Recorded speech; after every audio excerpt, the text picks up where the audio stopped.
Please welcome one of the most important global ambassadors our sport has ever known. Masters winner at Wembley, 3 times a UK champion, runner-up last month, Enter the Dragon, Junhui.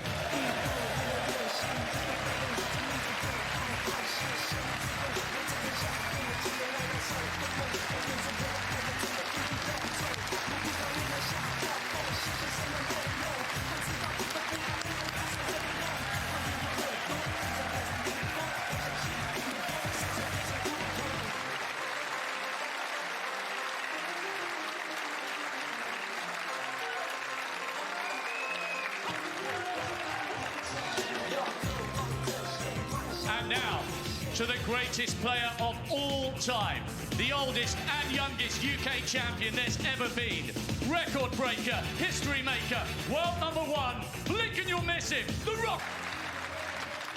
Ronnie, would you call it heads or tails? It certainly has. Good afternoon to you, and good afternoon to everybody. Ding to break. Yeah, what a lineup and what a match. I always get a bit nervous, Stephen, when I'm watching them walk down the stairs. You know, that's once that's over. Do you want some food? Food, Dev, you want it? Huh? Pork.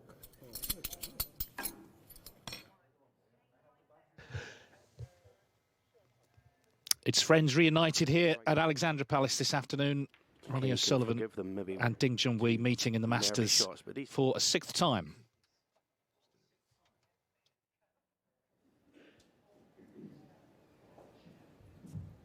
Ronnie O'Sullivan, the record holder, of course, as he is now in most tournaments, 7 wins. He's been in 13 finals in the Masters. Ding was champion in 2011, but of those 5 previous meetings in this tournament, they've all been won by Ronnie O'Sullivan. And of course, he won the most recent meeting on tour as well, that pulsating UK Championship final just over a month ago in York.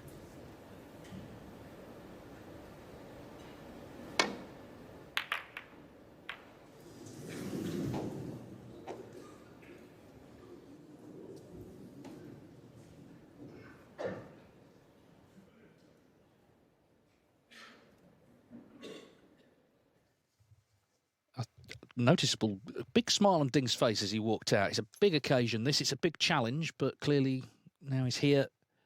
He's going to try and get his first win over the great man in this tournament. Chance here straight away.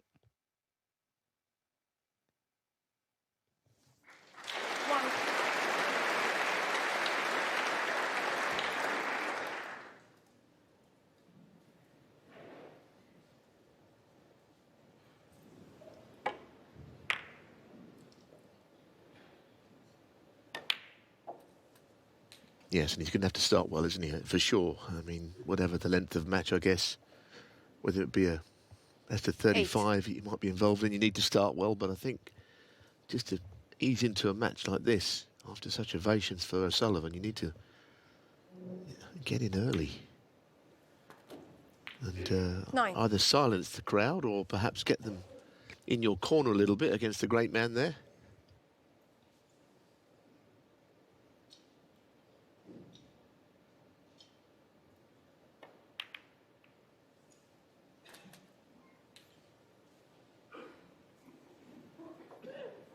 It's Ding's first appearance in the Masters 16. in 3 years. There's his record. The last time he played, it was in this round. He lost 2. Yes, Ronnie O'Sullivan in a decider. And the last time he went past the first round was back in 2019, and he lost 2. Yes, Ronnie O'Sullivan. 17.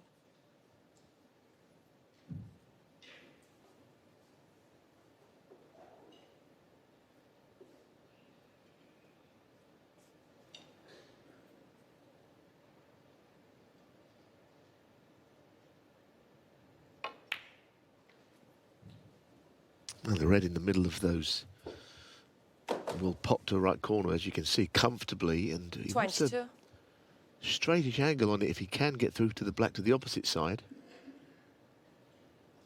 It's an amazing feeling, isn't there, at this venue where you hear the ovation and then there's hush when play starts. Is he on this? He's given every impression that he's not. it sort of clung to it, and if you're in the other chair, you see that and you're encouraged that the break has not amounted to anything. Bit out of character that for Ding Junhui with his close control, but I think the two reds were so tight against each other that you hit one and you cling to the other.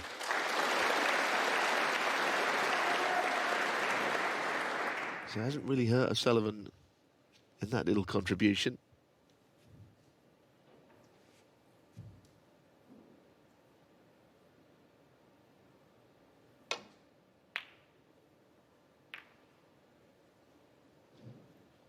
O'Sullivan can repeat the feat from the UK Championship. He is the youngest ever winner of the Masters at 19. He's currently 48. If he won it again, he would be the oldest. It's 30 years since his first appearance. He lost to Dennis Taylor, having won the qualifying event to get here. But then a year later, he did win it for the first time, beating John Higgins in the final.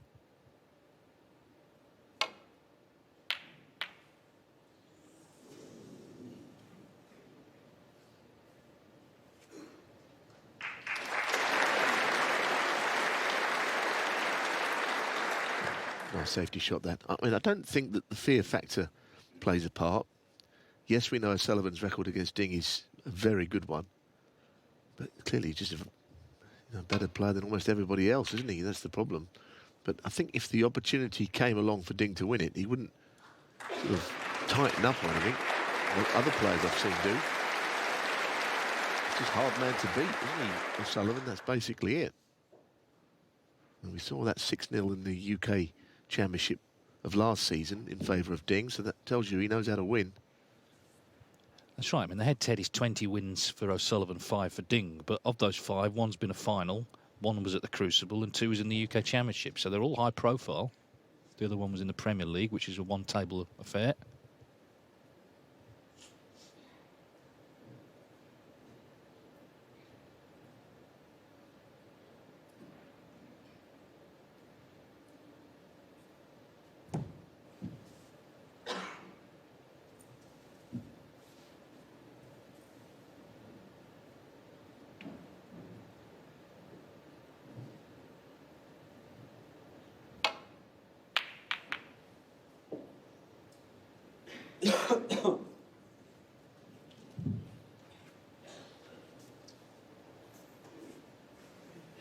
Yes, he couldn't quite get the pace on the cue ball there from the position he was in. On his last shot from tighten the cushion was a good one. It's quite a thin cut, this. Actually didn't look all that thin, did it, from that angle? In fact, it was like quarter ball or slightly less. He doesn't always start well these days, O'Sullivan. I mean, he can do, but very often it just takes him a couple of frames to really get into his work.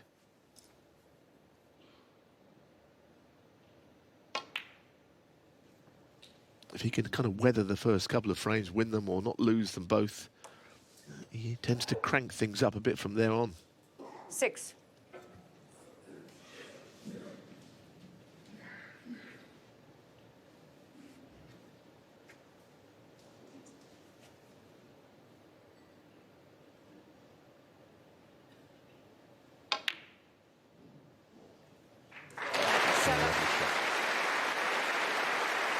Not necessarily doing a lot of damage had he missed it, but I don't think that was very much on his mind, missing that.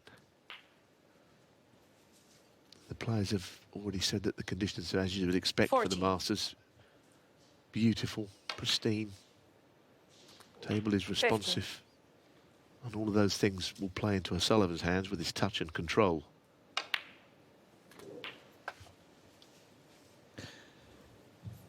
Well, he's top of pretty much all the lists 22. of stats for this tournament. Most matches played, most won, most centuries, most prize money. John 23. Higgins will be making his 30th appearance. That's one more than O'Sullivan because he did, out of choice, skip a couple of years along the way. Yeah, I mean, of course, the year after he won the world title and didn't play in anything bar a PTC event 30. until he won it again the next year. And then there was that 2020 for reasons we're still not sure why he didn't play. The year that Carter got in and, as a consequence, and got to the final, lost to Stuart Bingham. 31. But you're right, I mean, it's not a tournament you'd expect him to want to miss.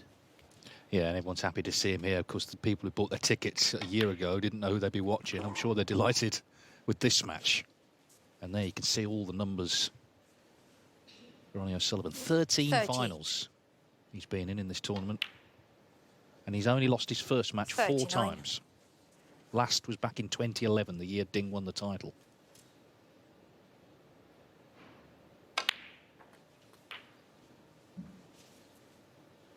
I think for all the things that O'Sullivan has won, I can think of 2 tournaments which he's completely dominated. This is one of them with all those finals. The now defunct Premier League. He seemed to win that every year as well, almost. Well, one other little wrinkle on this match. If he were to win today, O'Sullivan, he'd be guaranteed 30,000 in the quarterfinals. So it would take his winnings from the Masters alone to over 2 million.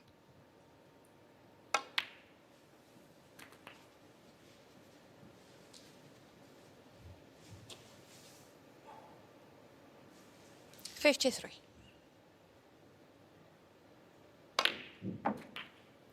$54. Well,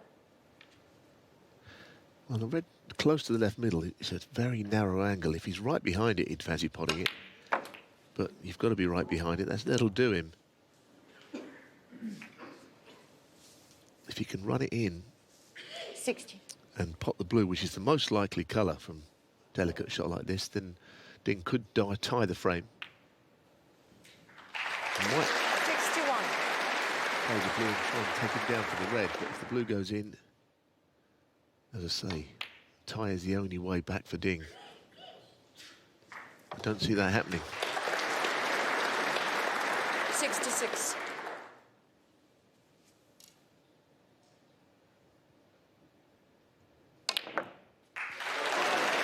Well, it's a very lively start, this, for O'Sullivan. Of course, Ding was in initially, just didn't get on that black, did he? Couldn't quite see the potting angle of the black when he was in. Foul. Ronnie O'Sullivan, 67. Ding That means Junhui, there's 4. 40 in it now, so 2 snookers needed. Yeah, an 8-point turnaround, isn't it, with the brown not counting and the points going in favour of Ding there, 4. So I think the frame was absolutely over until that last shot. He's found a new lease of life for a moment anyway. Not his greatest ever attempt at getting a snooker, though.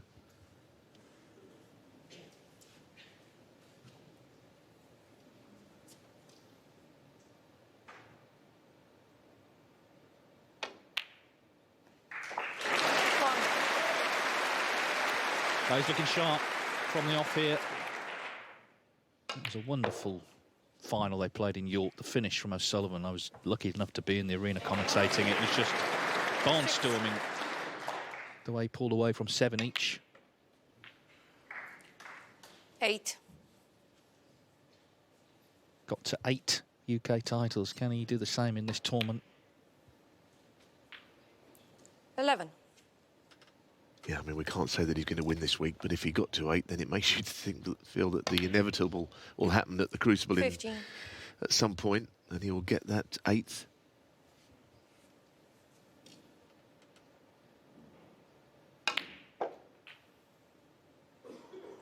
$20.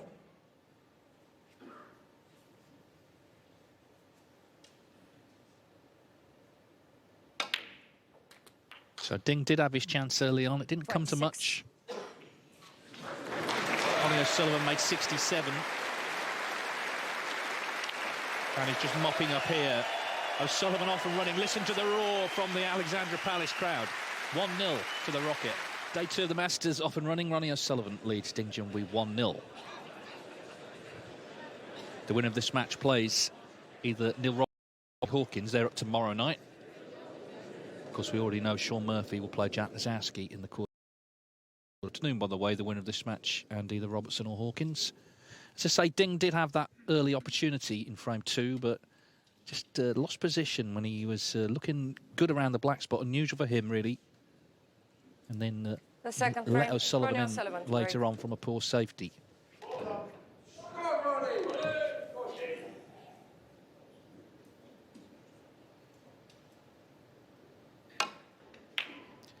tube strikes in London were called off yesterday, which has obviously helped everyone get here, but I think they would have got here anyway for this one.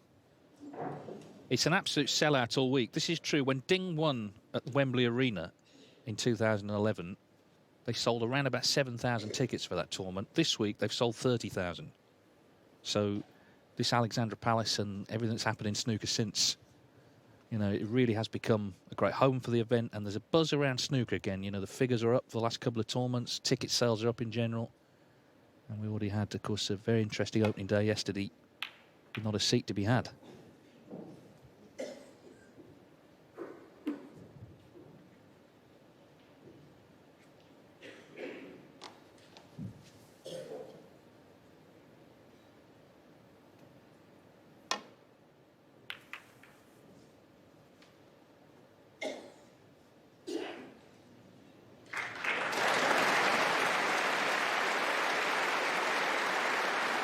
Sometimes the O'Sullivan prowess in safety is either overlooked or maybe not appreciated, because that was a delightful shot.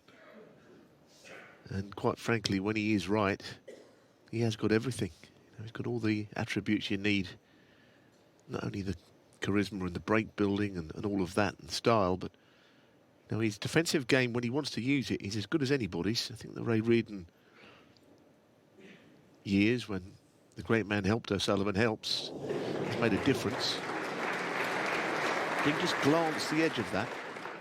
Just, it barely moved the red, but he did make contact with it. Trying to get in behind yellow and brown again here, around 4 cushions. There's another example of my point. Look at that, that's an immaculate safety shot. And the reds are fairly well loosened up now, so Ding's in a spot of bother here. You know, his last attempt at playing 2 cushions into the bunch, A, the bunch is now a little more open, and B, he didn't exactly play it with a lot of confidence. He's not got a huge area to land in. Nestle the cue ball in there. Has he judged it better?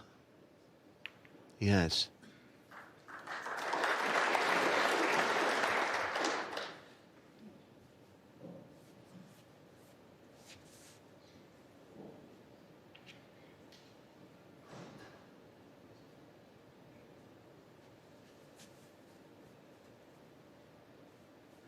Trying to screw across in behind the green, this time off the edge of that red.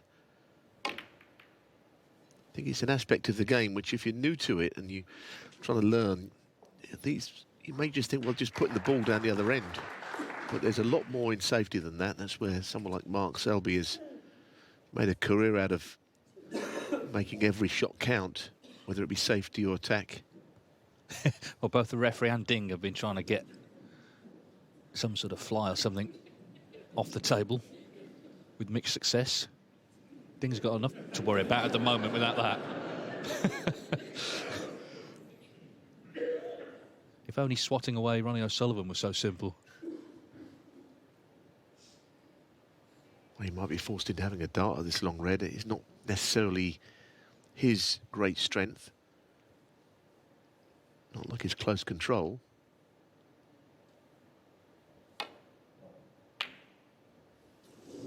Don't think he had any other shot there but to go for that.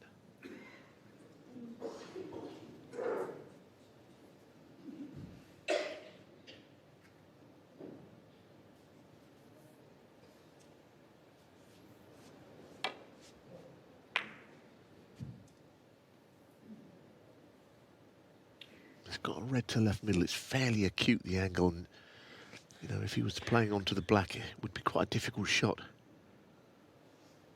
Have to use a little bit more force than he would like to, playing into a narrow pocket opening.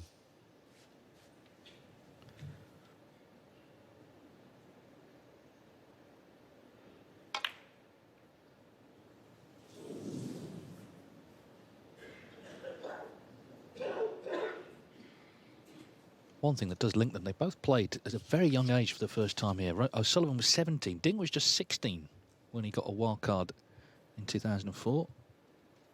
So they've both got a lot of experience under their belt at playing in this our game's biggest invitation event.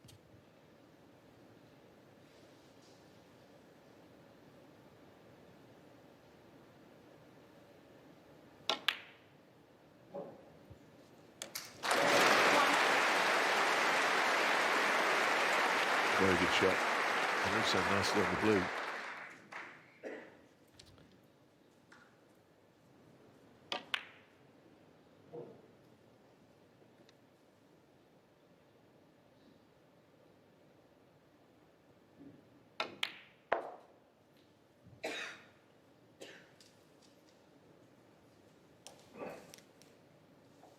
That's not quite where he wanted to be. He really wanted to be just a couple of balls width further down, because the red on the left of shot on the black spot is the one he wanted to be right behind. This is not what he wanted to play, this red screwing to middle. No, he isn't on the blue correctly, although chance to run through and take the red close to the pink to the left corner.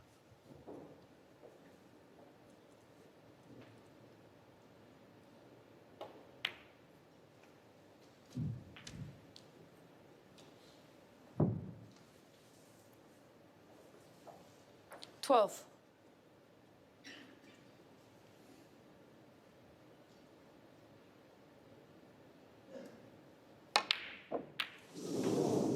Well, the previous shot on the blue was a bit lazy. You know, he had every reason to get straight on the red. It was a basic shot, but he didn't get the right angle. He wanted to be straighter, and that's why he missed the red.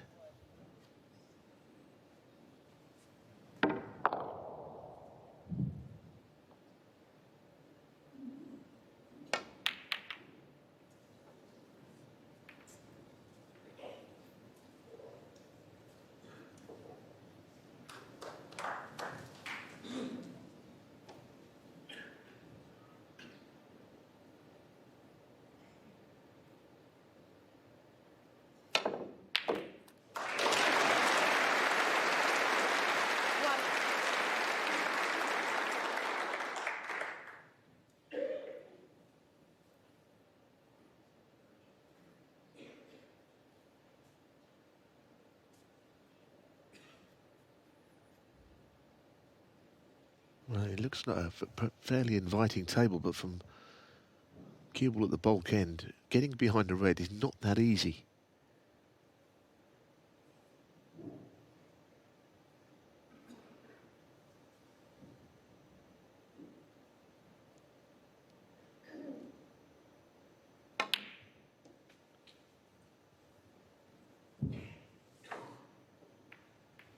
I think that was quite a good shot in all things considered. Played just generally into the middle of the scattering of reds there.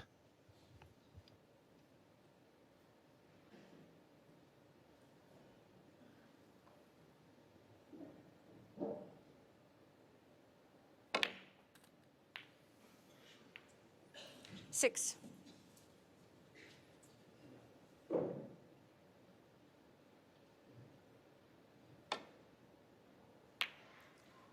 I'll say it again, if he is going to beat Ronnie O'Sullivan for the first time ever in the Masters, he's going to have to hurt him more when he does get chances than he is so far. Because he's making a couple of smallish breaks, which aren't going to make any difference, really.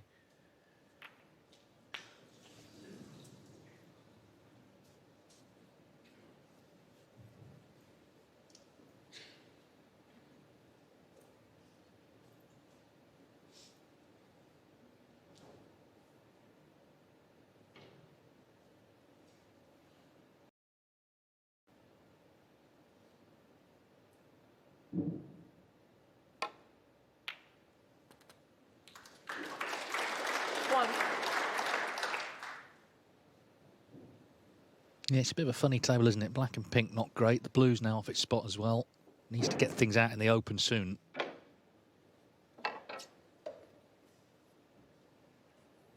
In general, he's been scoring really heavily this season. Ding, he had a run of 13 matches in a row where he made a century. Did end at the German Masters qualifying, which was not the happiest of occasions the week before Christmas for various of the guys after the highs of the big events, but he was actually knocked out of that. That's where the run came to an end. But before that, he was doing the heavy hitting.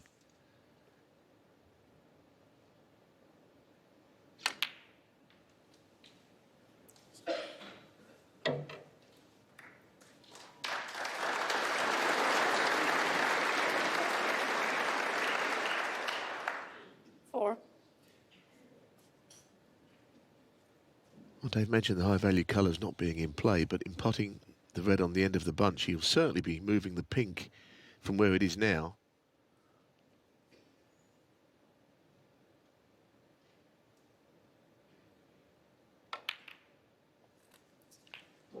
Five.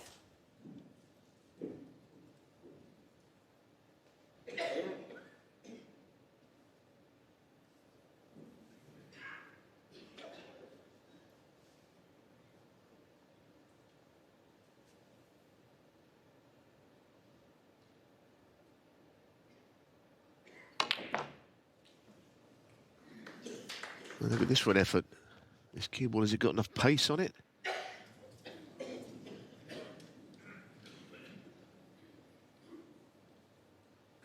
Eleven. Now, this will give us a nicer view, I think, than what we originally saw of the shot. But by the time it travelled all that way, the cue ball, it wasn't going very quickly. Ding Junhui. 11. Yeah, at the moment it's just sort of scraps from Ding, bits and pieces.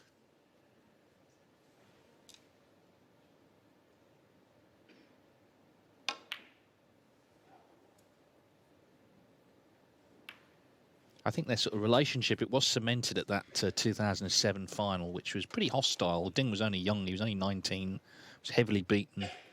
And Ronnie was incredibly gracious. We saw pictures earlier, just concern for Ding, really, after that final, rather than celebration for himself. That worked out okay, didn't it? He sort of flirted with the jaws of the pocket. It's ended up good for Ding.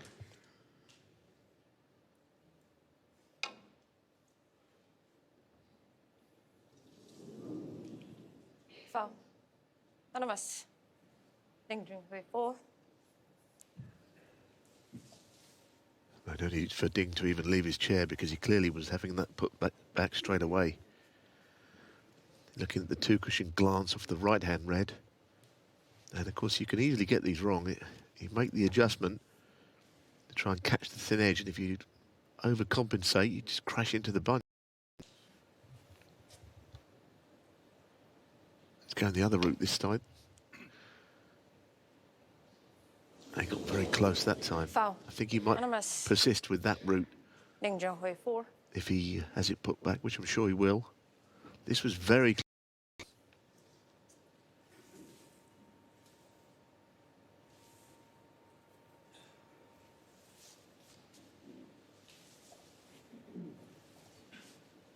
Yeah. Cuba's got to go fairly close to the left corner around the first of the two cushions. It's quite a sharp angle into that top red.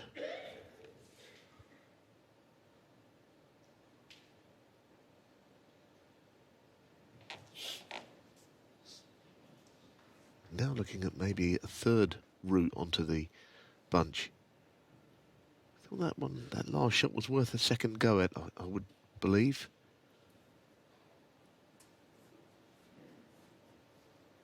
He can afford to give a couple more 4-point penalties away if it means he'll eventually not lose the frame by giving a great chance.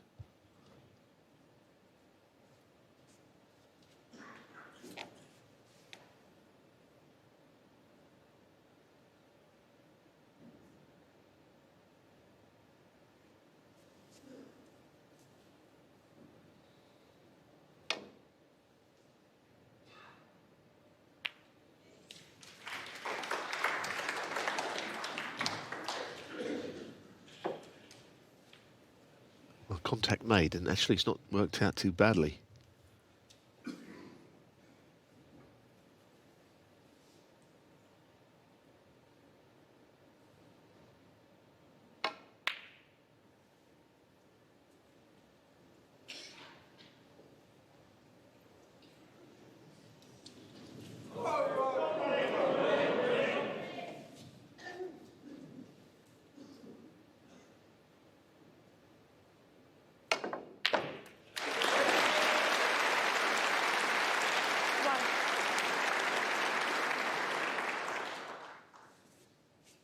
It doesn't want to be straight on the brown. I don't think there's much angle there. So the blue it is.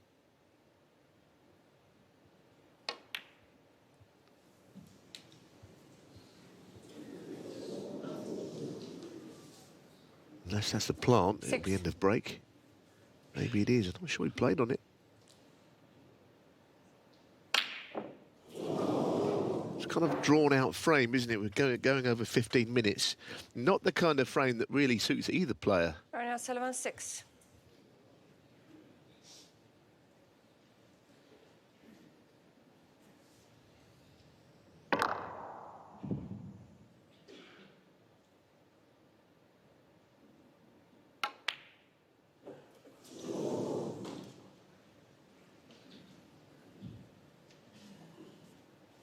I don't think the pockets are overly generous, and of course they're not supposed to be. We saw 1 century yesterday and 100 exactly from Jack Lazowski.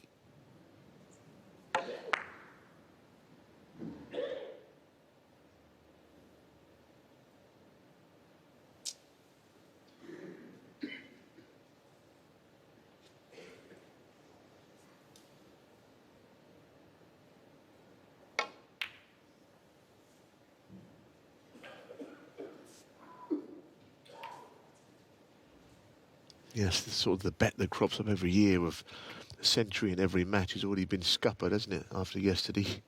There wasn't one in the Murphy match, although it was good standard. I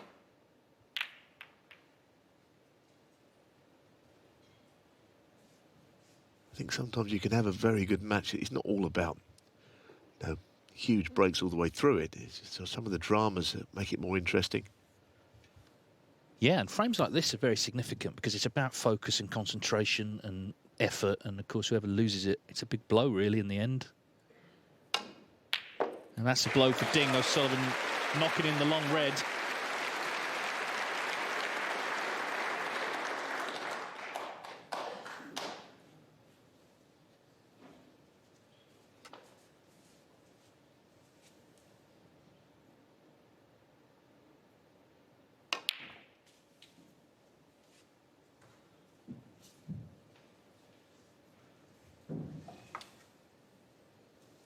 Five.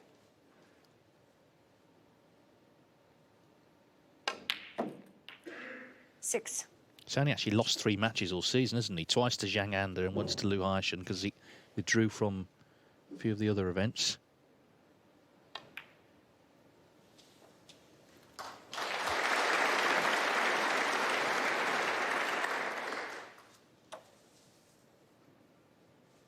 Well, this is the best chance of the frame. I know the reds are still a little bit awkward. But he's the kind of player that can 13. make things change very quickly. He might just try and go into the 3 reds here, next to the black. Beautiful shot. It was a real opening, actually. And interesting how gently he played it, because the red played with any more pace would have gone to the right corner.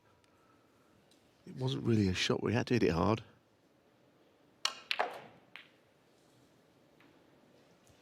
$90.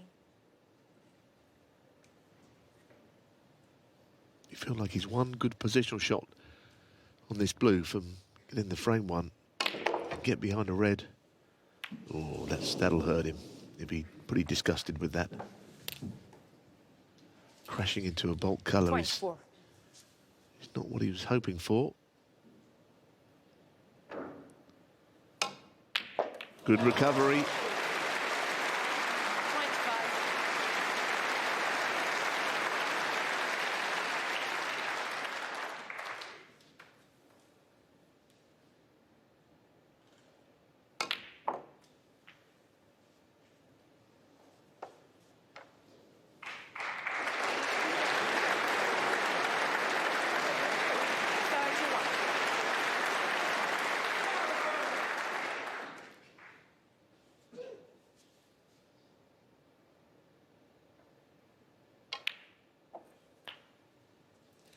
$32.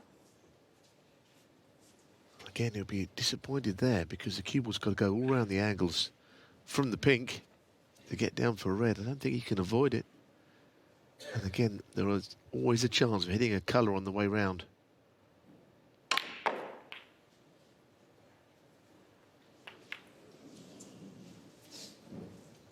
Yeah, it just seemed like there were a lot of balls in the way there. Colours not sort of in conventional parts of the table. he overcuts the red. I don't think he'll have Ronnie enjoyed O'Sullivan, the way that 30. break was trying to unfold, because he seemed to be chasing it all the time for position. He never quite got there. Yeah, just 7 points then in what's been a bit of a scrappy frame, but Ding just, of course, wants to get on the scoreboard.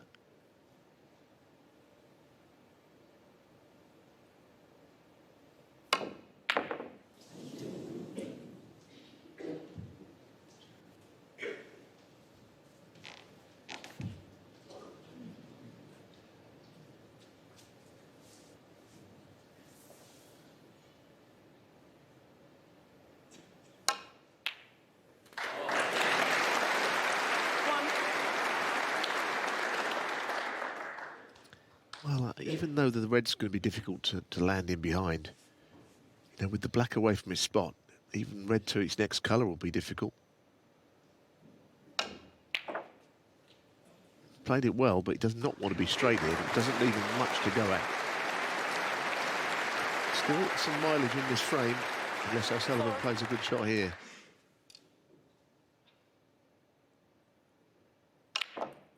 And he has. 5.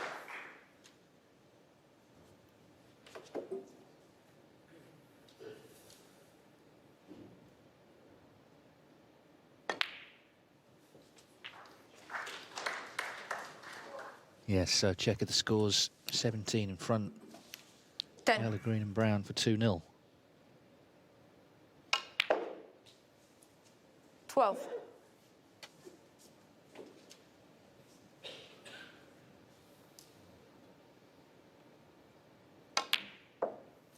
15. Not the sort of frame maybe he traditionally would enjoy, but it looks like he's put it away all the same. Ding's highest break so far, just 23. 19.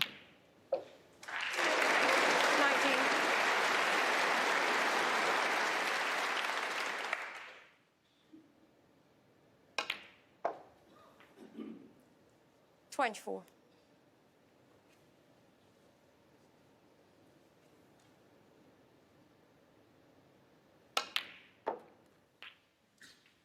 Ronnie O'Sullivan, 13. So Ronnie O'Sullivan has battled away in that frame, and he's got the result he wanted. He's won it, and he's taken the early advantage here at Alexandra Palace this afternoon. He leads here, watching Ronnie O'Sullivan and Ding Junhui in the opening round of the Masters, renewing their rivalry, of course.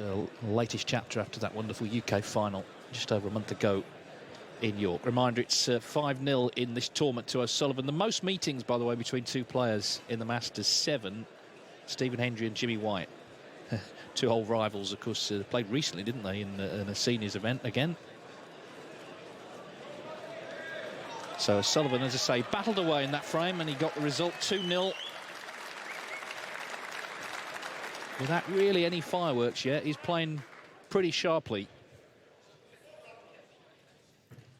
Thank you. The third frame. Ding Junhui to break. So Ding Junhui, highest break so far of only 23 as frame 3 of this best of 11 gets underway.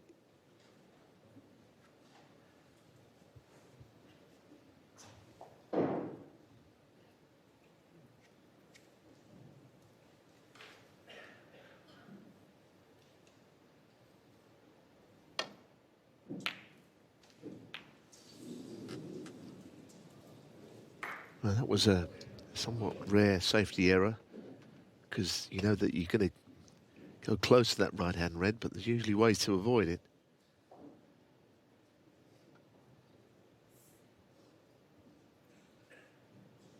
So once again, Ding with an early chance to go at.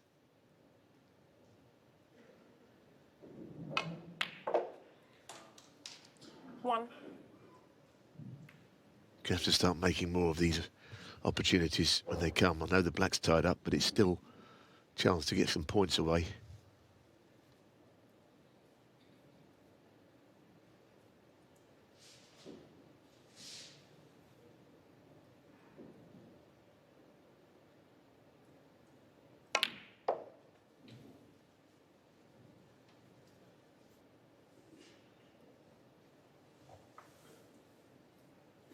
5. Played on a good red there. That one just very close to the pink ball. 6.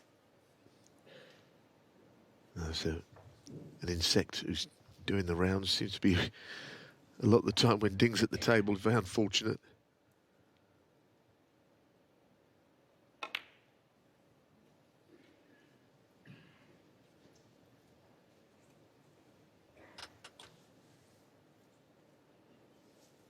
$12.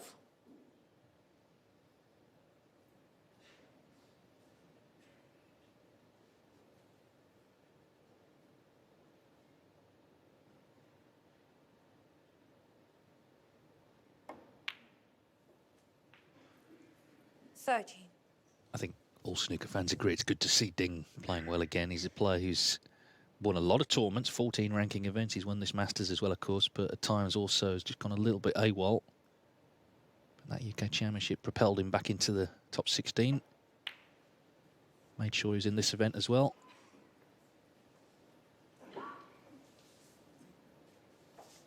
$18.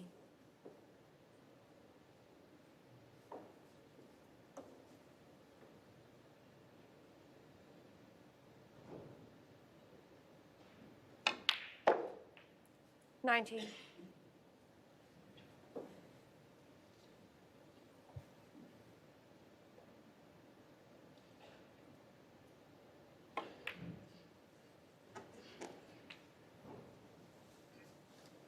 Well, he played on this red earlier with an angle to finish topside and knock the red by the 24. black out to the left of it. But again, he's not able to do it from where he's finished.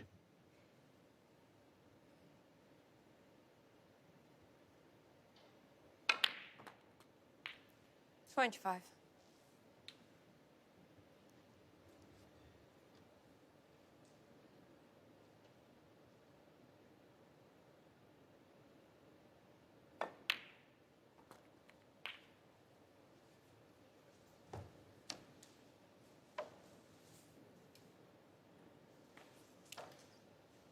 $30.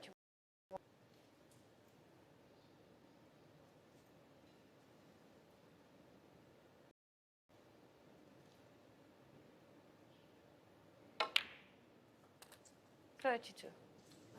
Played the big shot there, didn't he? To try and flick the red away. Which is, as I say, been what he's been trying to do all frame, but not with any great success this time. Going into the black first, he'd be fuming. Breaks over. Dare I say, a similar pattern to the first two frames. If he takes this on, it's not leading anywhere, quite honestly. Junhui, 32. It's a break of 32, but not a break which will fill him with a lot of confidence, I don't think.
I'm not entirely sure he played in behind the green. I'd say that he didn't.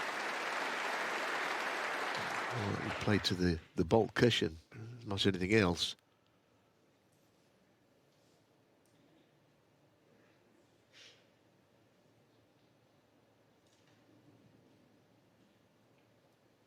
This frame is in danger of taking the same pattern as the previous two.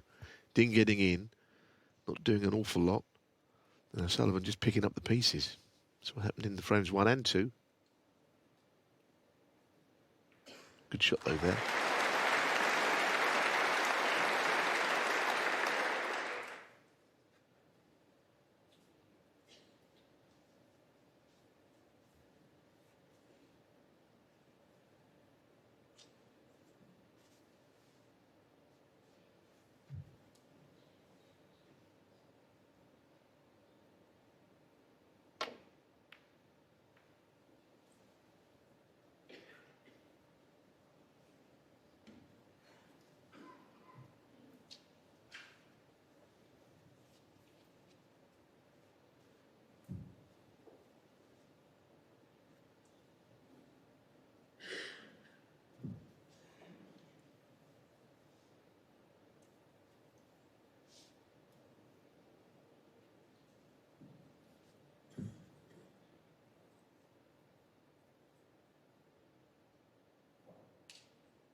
I wonder if O'Sullivan can play this left-hand red. To the left corner, swinging the cue ball wide around the angles. Terrific shot, and the black is there. And that was, I think, the lure of the shot. That he could play on the black and be safe if he missed the red.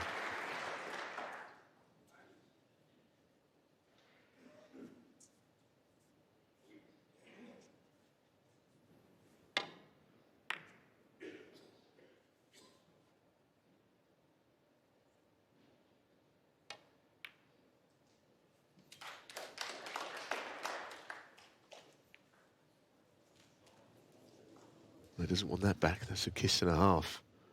8. Red to middle, and he's just seeing, I think, whether the pink will go to the same right-hand corner pocket.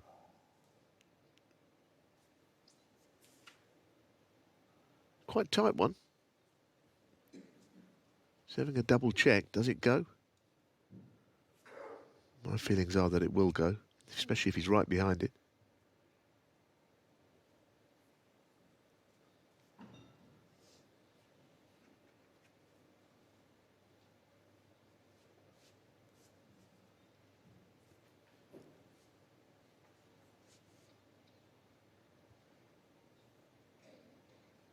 Well, it absolutely flies, but sometimes you just don't feel so confident when you're looking into the pocket. 9.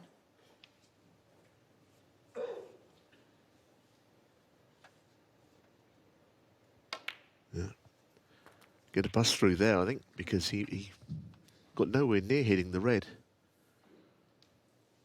15. 16. There's just a real keenness to him today, a real sharpness. He's focusing well. Very determined. We saw him tough out that to beat. Black available, red's available. Good chance for 3-0.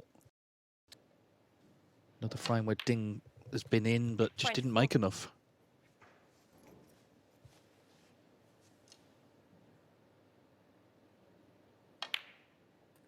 Yeah, exactly that, Dave. And something about the chance that Ding had, there was just something a little, not so much 31. difficult about it. There was just a tricky set of balls to try and overcome.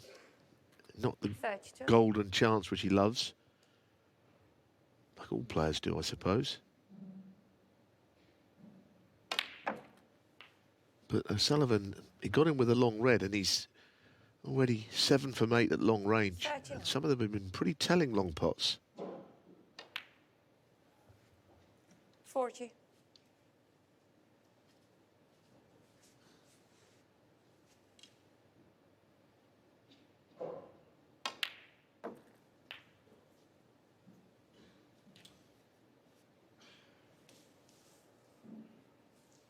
46.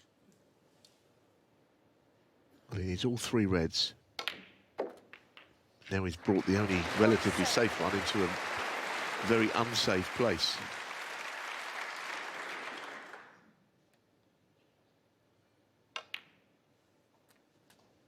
I think he is getting better. I think you're right, Dave. He's sort of focused on the match. He's overcome a few sticky moments, but now I think he is in full cry. Yeah, and he's such a terrific front runner that Ding has problems here. The fourth frame's becoming a big one now.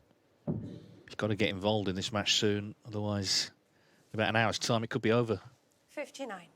This reddish frame ball for 3-0. Yes, and of course he raced into a 3-0 lead in the UK final in York. Ding did peg him back in the end, but he's not over so many frames.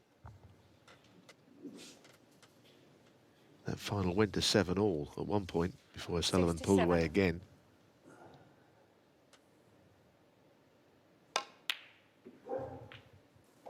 $69. He's played in so many great matches in this tournament. Some he's won, some he's lost. It's 20 years since he lost that final to Paul Hunter. From 7-2 up, he lost to John Higgins, his amazing clearance. In 2006, Steve Davis beat him in the 97 final, but of course he's had his... Well, the most recent 7 years ago, beat Joe Perry in 2017 to win his 7th Masters title.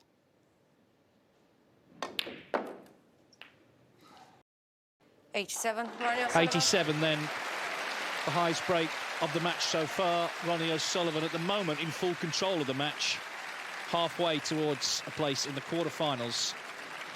He leads 3-0. It's Ronnie O'Sullivan's 29th time in the Masters. He's looking to reach his 25th quarter-final, and he's 3 frames from doing exactly that. He's just made 87, the highest break of the afternoon thus far, to lead Ding here 3-0. One more frame to come before the mid-session interval. I think even with all the success, and that includes the UK Championship recently, you're always wondering what sort of shape he's going to be in. We saw right from early on in frame 1, he was up for this, he was looking good, looking sharp, and that last frame put together a really nice break.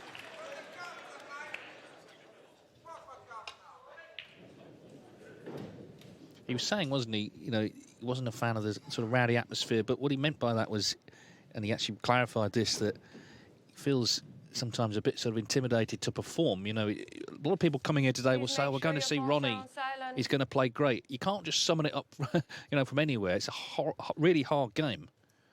But that last frame, good signs.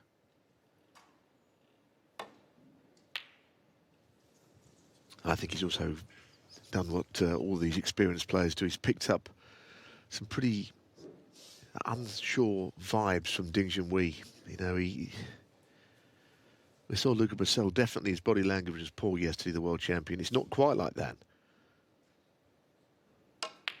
But Ding is not really putting any pressure on Ronnie O'Sullivan.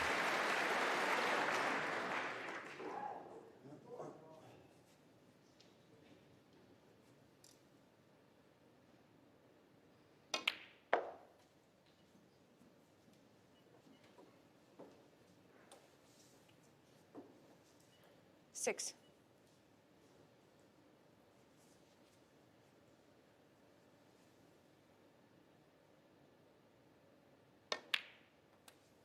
$7.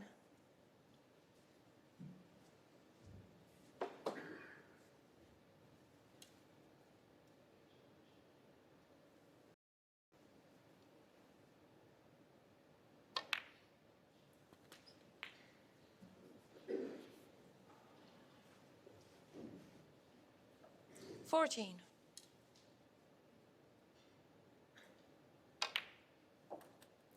$15. Now he's got a nice angle here, top side of the black, playing on the reds into the same pocket.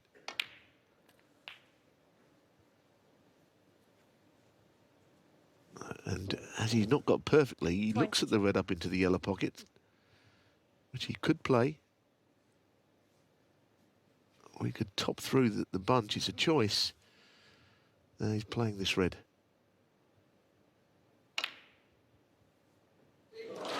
It wasn't that difficult a shot because he was right behind the red.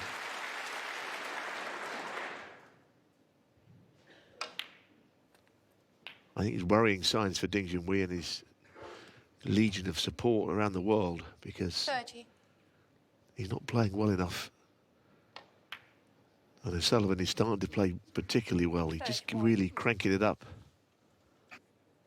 Yeah, exactly. And that was always the danger. If you didn't take the early chances. Remember that year he beat Ricky Walden here in no time at all. The unanswered points record went. Yeah, and he's going to have to go into the bunch here. Oh, it's a very fine shot. He played it with great intent, great control. You always see that shot and think there's a degree of uncertainty where the balls will finish, but I think Ronnie knew exactly where that cue ball was going to end up. 46. Well, it's funny, you know, we mentioned he missed a couple of 47. Masters. One of them was 2013. He'd sort of taken the year off, but he actually turned up here for a very unlikely match, Mark Selby against Graham Dott. He'd been away for a few months, hadn't been to any tournaments. He kind of missed it. Why he chose to come to that match, I don't know, but he 54. did. He saw everyone again. He realised he actually quite liked being on the circuit. Of course, he came back for the World 55. Championship, won that, and has just kept going ever since.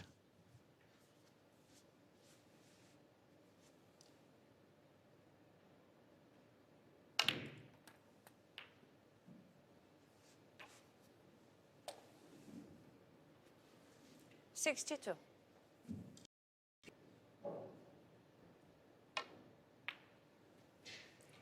63.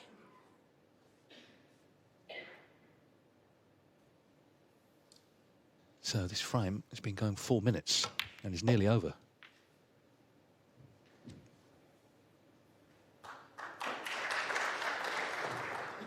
Yes, I think he played into an area where he felt he would have a choice of reds, always the one to the left middle. But now that he's on the other red to the right corner, he'll be playing that one. So I think the art of break 66. building is playing shots like that. We've always got a backup red, which in this case, to middle, he didn't need. And I think if they could carry on now, and of course they never can, but I think this would be over fairly soon, quite 71. honestly. But there is an interval and that can change things, but it's going to have to change a lot of things. 72. Well, it's pretty devastating, this is. I think the second frame actually was quite big. It was probably the least aesthetically pleasing of the four, but O'Sullivan dug in, got it on the board, and has motored since. 87 in the last, already up to 77 here, with a chance to make his 84th Masters century. 78.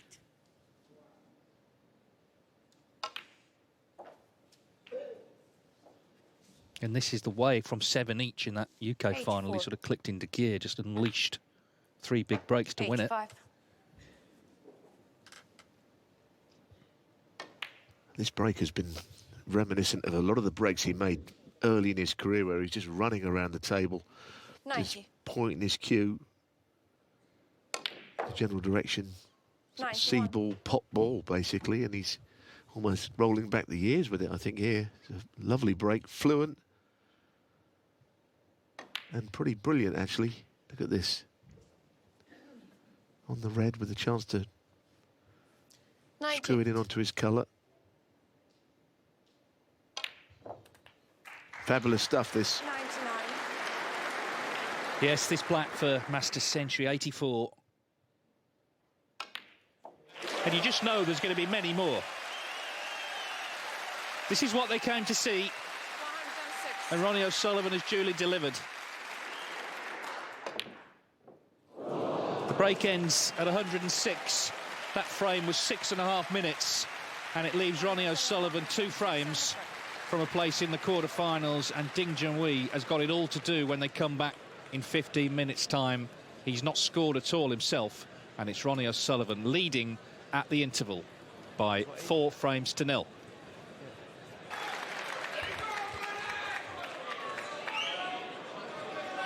Thank you. Frame 5. Ding Junhui to break. All right, now Ding just needs a frame. He's never been whitewashed in the Masters. It's such a high-profile event. You don't want that on your CV. He has had opportunities. He's had chances. He's not always been straightforward, and his usual sort of silky cue ball control hasn't been there either. And straight away, it's not the best break-off here in frame 5. Ronnie O'Sullivan breaks of 87 and 106 in the last 2 frames. There's the pot success at 94%, and already 1 to go at here.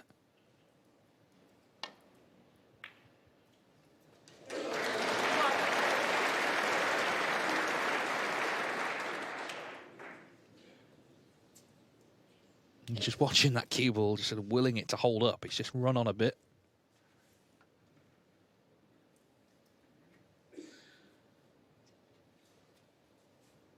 Average shot time, 15 seconds, although that century was over in the blink of an eye. Yes, he decided not to roll up to anything here or play the yellow. This is the big shot. And they're never going to be easy, those. I suppose when you're falling up, they're easier, but 6. however many times players practice them, they're missable. As obviously was that one. I'm a little surprised that stayed out, that one. It hit that same jaw that Ding Junhui had on earlier that he thought was in. And I guess it was always right-sided of the pocket. Well, it's a relief for Ding because all he did was break off, and on another day that could have been all he would have done. Just on the century O'Sullivan made, he's 84th in the Masters. Second place on that list, Stephen Hendry, a great, great player, 46. So that shows you how far ahead O'Sullivan is on that metric.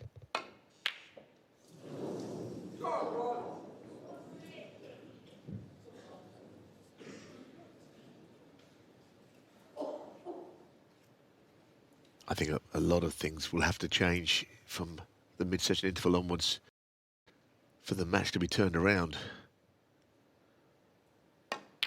Combination of Ding playing a lot better, and for some reason Ronnie just, his charge being derailed. It doesn't seem any of that much likely to happen.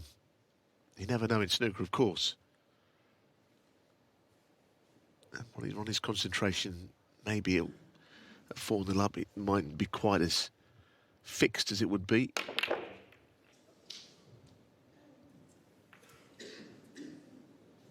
Ah, well, there you are. The luck plays a part. He's not had any there. 6. It's an odd place to finish, actually, from that shot.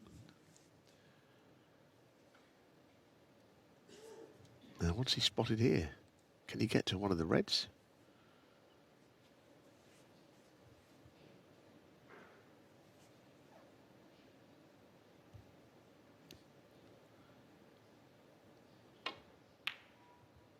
Oh, goodness me, what a shot that is. I mean, it really was.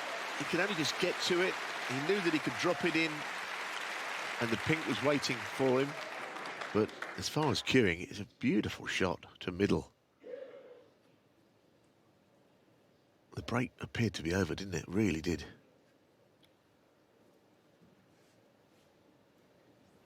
Just fabulous cueing.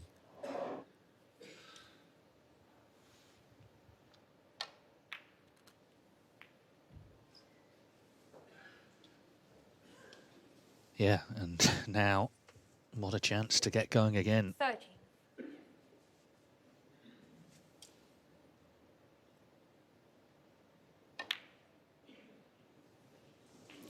14.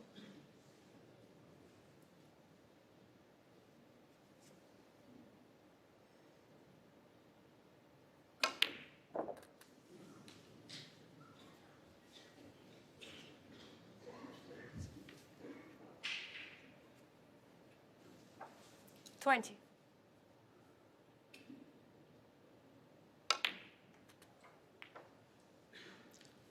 21.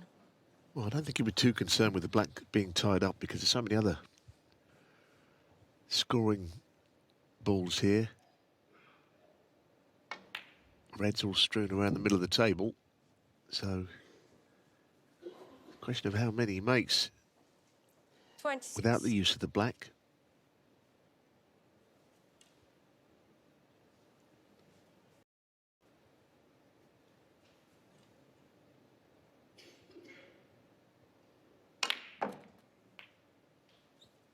That's a good shot. That's 27. nicely steered back up for the blue.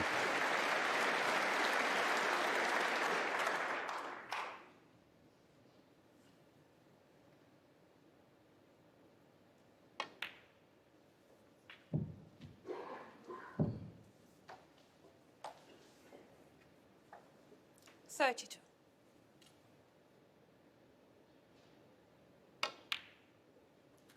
33.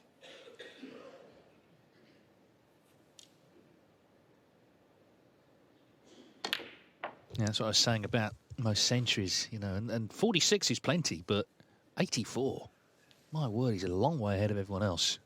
39.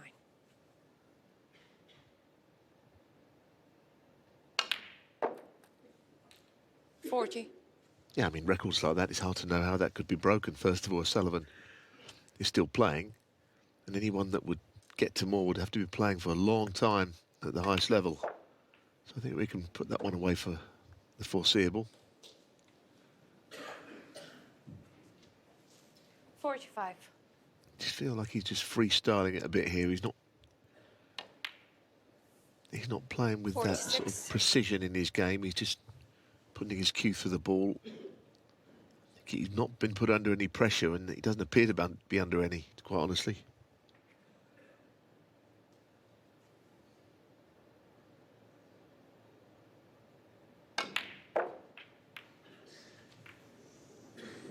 Well, there's one from nowhere. Ronnie O'Sullivan, 46. Ding Junhui, 5. Don't know if he's done a lot of damage.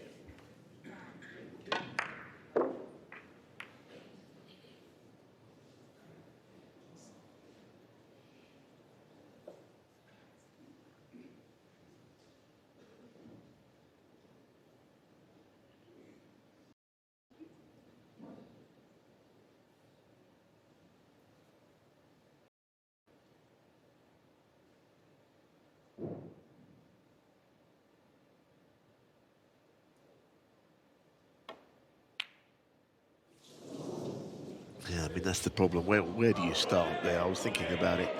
When he came to the table, got a really awkward red to the top pocket or the right middle. Yeah, 4-0 down, 50 behind, 47 behind. Where do you really start? And he missed the first red. 1.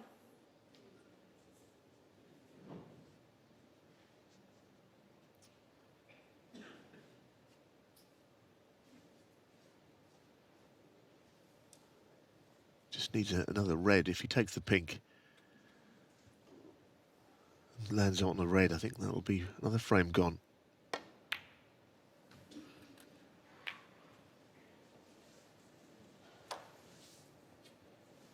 7.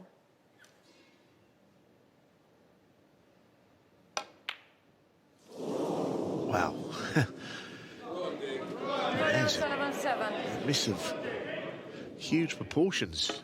I think he was on the walk for his next shot. He did take his eye off it. It was a little bit sloppy, even by O'Sullivan standards. Yeah, the frame's not over. That was frame ball. I think it's what you said, Neil. I think because he's not been put under pressure, he's just sort of taken maybe that one a bit for granted. Well, let's see. I mean, if there's a comeback, it's got to start here. If he can make the clearance, then you just never know. Well, I mean, it's a red that O'Sullivan wouldn't miss once in 1,000. 8. You know, if he was just trying to roll it in or whatever, and you know, I think he just thought about the next thing that he was on.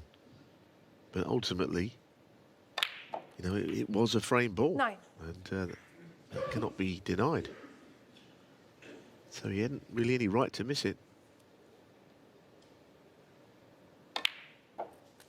Put it this way, if it's 4 each in the match, he doesn't miss it, does he? Well, let's see, can Ding land this ball?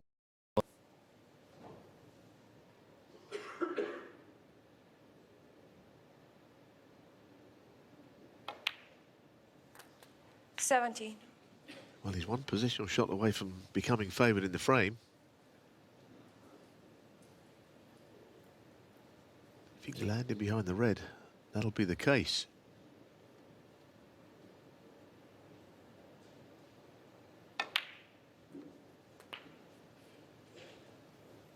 That's a beautiful shot. Yeah, that's the best control shot he's played in the match. It was delightfully kept under complete control.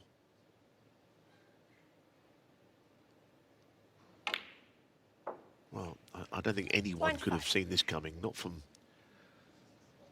where the balls were, about a shot or two before O'Sullivan missed.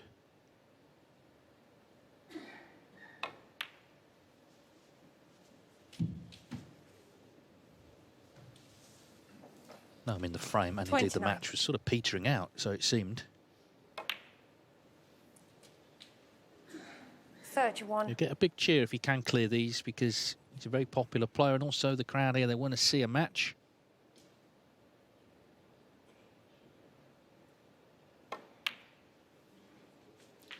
$34. This is the red again. I mean, you can usually find a reason, positionally or whatever, why someone might miss. And I think the only reason I can think of is he had no thought about missing it, and he was on to the next shot. It's not really a very good excuse. Where the balls were about a shot or two before O'Sullivan missed.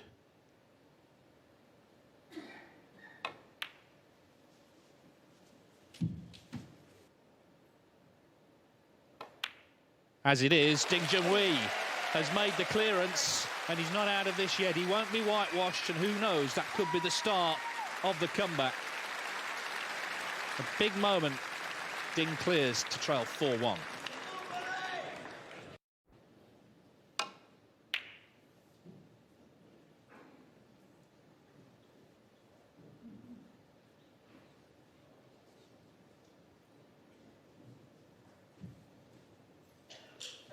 We'll see whether it's damage limitation or whether it is the start of something. Well, if it is to be the start of something, it's in gigantic turnaround from a position of absolutely nothing in favour of Ding. But it's just a frame at this stage.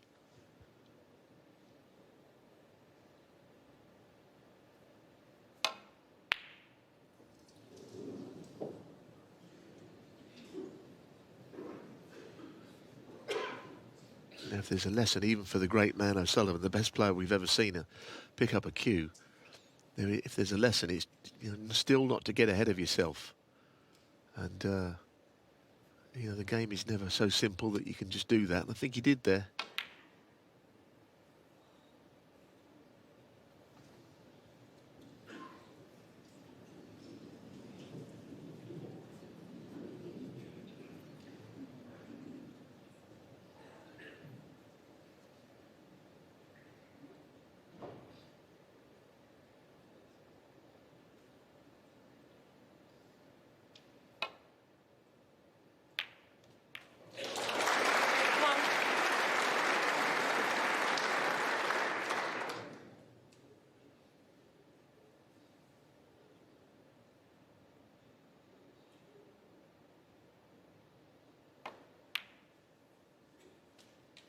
I suppose the other thing, to sort of use a snookering cliche, the snooker god's going to take a dim view of O'Sullivan's 4. missed in that last frame, and it's going to turn the sort of rub of the green around. All of that we don't know, but it is good at least to see participating in this match a little more than he was.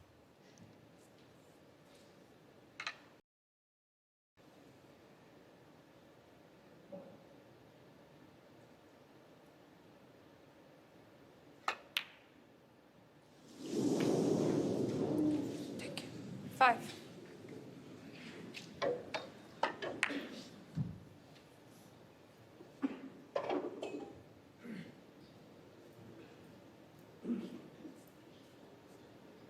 No, well, that was the plan, to kiss the yellow, because he nearly missed the red, and cue ball came off at a bad angle. He might be able to get into the bunch here.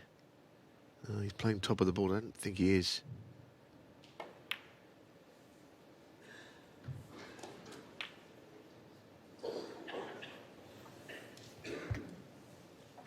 Nine.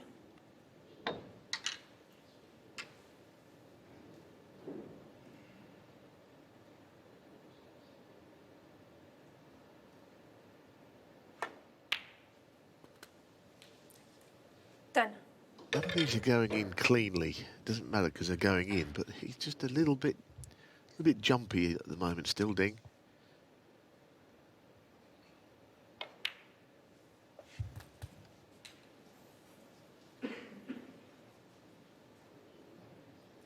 $17.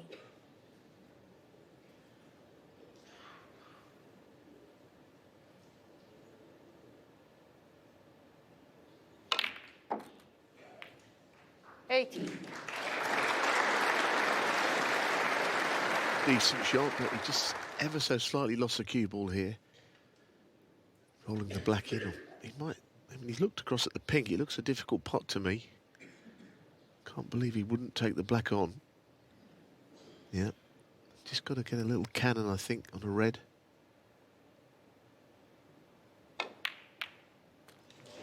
That'll do very nicely. Very fine shot. Well recovered. 25. Yeah, and he's showing good fight here, which sometimes in the past people have questioned, but, you know, he's ready to make that clearance. That was a big black, as you say. He's opened the reds. So, exactly where he wants to be here. 26. When for all the world it was 5-0 and then probably over very shortly after that, suddenly there's a glimmer here for Ding to get back into this.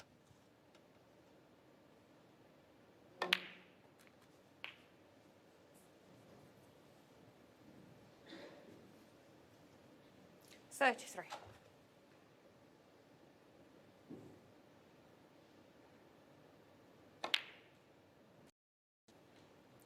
34.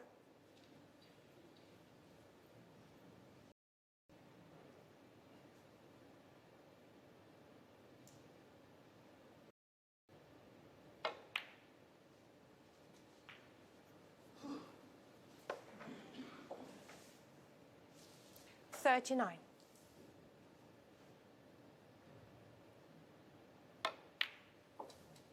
40.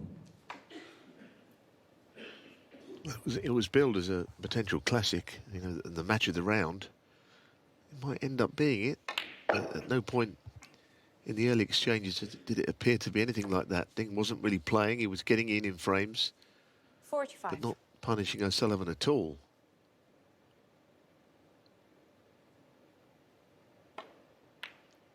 The irony would be, of course, if he started to punish 46. him, you know, on the back of the previous frame, it just could be something of a game changer.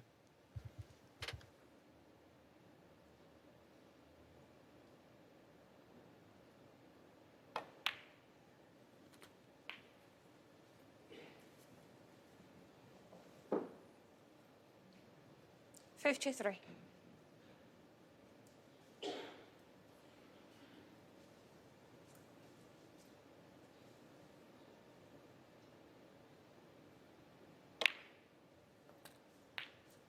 54. Well, he has a shot to cannon the two reds. I'm not sure he needs to play that shot here, but he might be forced into doing so.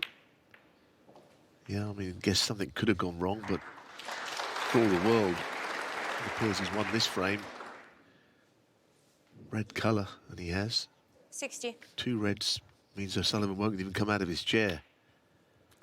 61. If he is to make a comeback, this was just the kind of frame he needed to follow up the last one.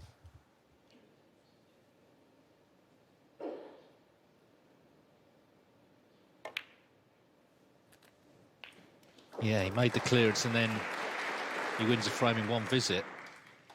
So golden spell in the match for 68. Ding.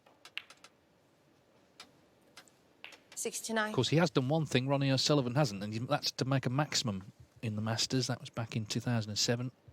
One in the history of the tournament. 76.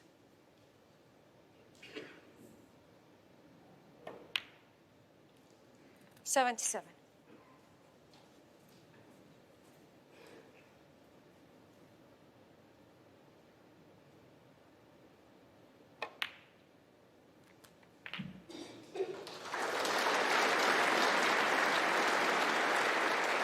84.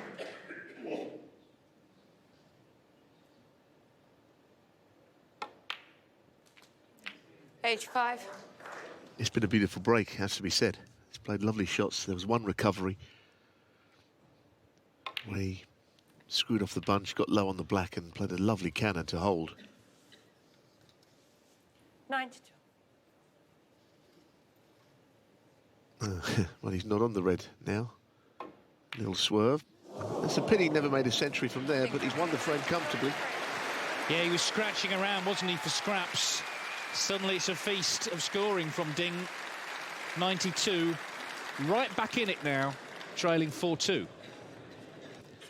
So Ronnie O'Sullivan, who spent most of the afternoon at the table, spent virtually the whole of that last frame in his seat. Ding Junhui has won the last two. 4-2, still O'Sullivan in front. But it was a match, as I say, that looked like it was just petering out. Now it's got interesting. Certainly if he could win this one, 4-3, you just never know. You can keep O'Sullivan on 4. Thank you. He's got a chance Frame here. 7, Ding Junhui to break. The significance, I think, of the last frame was that Ding did win it in one visit. Didn't need 2 or 3. So the sort of mood has changed a little here at Ali Pali.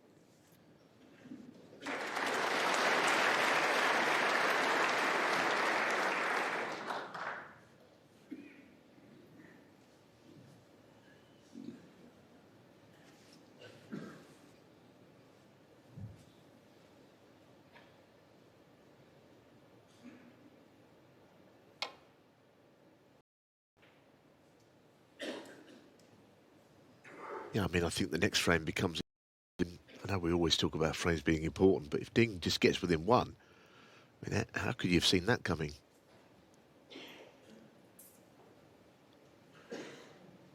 Certainly in the early, maybe the first hour and a bit, you wouldn't have thought that was possible. And he just wants to try and get within touching distance of O'Sullivan here.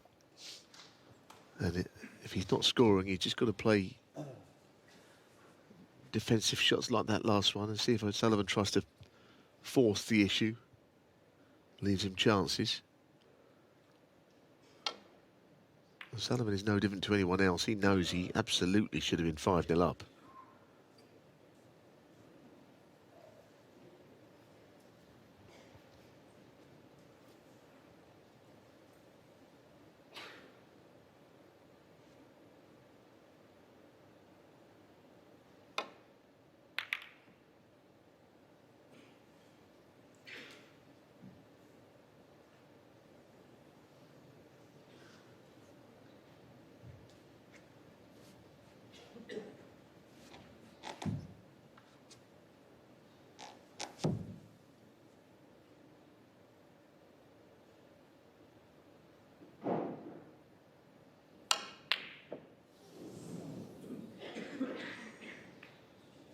That's a loose one. He kind of tried to get the cue ball up the other end of the table on that, and of course if you miss the pot on the thin side, that cue ball's never going to head in the direction it was meant to, and he hit it thin, so cue ball's going nowhere towards bulk.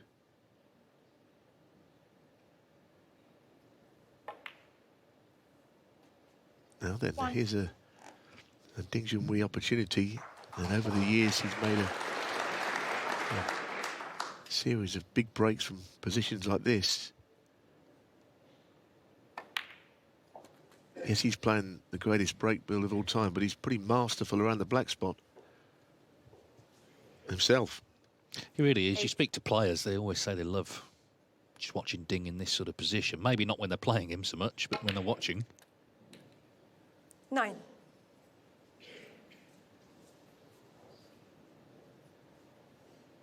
I think the red to the left of the black will go to the right corner now. I know he's not on the red this time, but at some point, if you can shift that red away, then there's nothing much to stopping. Yes, the red will fly.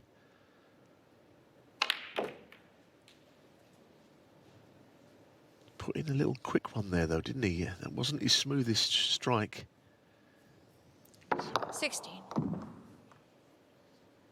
I don't know if there's a plant, those two reds to the... just below the black. I don't think they're on us. The plant. Now, he shouldn't really have a shot quite this difficult so early in the break. Maybe they are a plant. Oh, goodness. I was going to say, good shot, but he was quite lucky that plant existed. It's from the previous shot.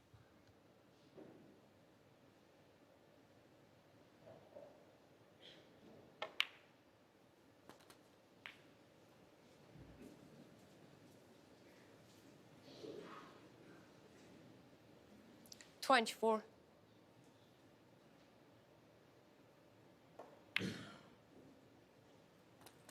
25.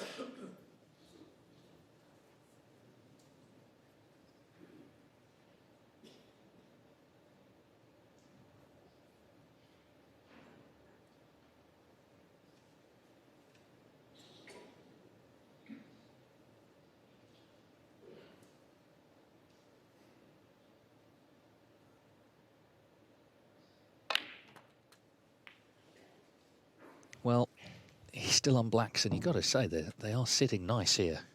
I mentioned in the last frame he's one of only 3 players to make a maximum in the Masters in 50 years of the tournament.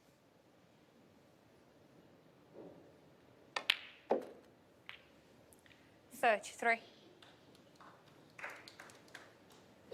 Yeah, I mean, we saw a chance yesterday Luca Bracel had where you just thought that it was a wonderful chance. And as you rightly say, I mean, there's absolutely nothing difficult about this, where the balls are placed anyway.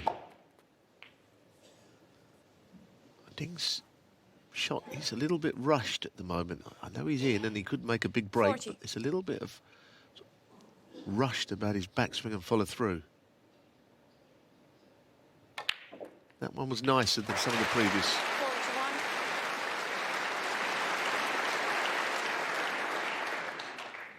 I think when he's in amongst them, it doesn't matter so much, but on forcing shots, he all seems to happen a little too quickly.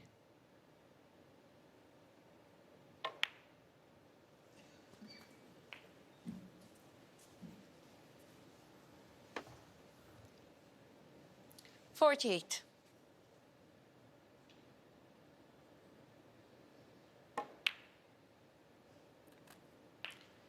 $49. 40 years on from the first, Kirk Stevens in that white suit against Jimmy White in that unbelievable semi-final. Most recent Marco Fu, 2015. Dings was in 2007. 56.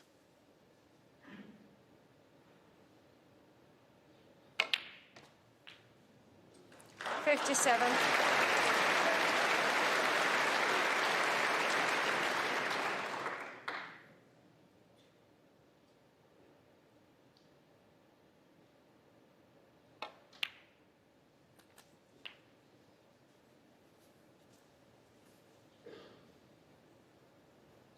$64.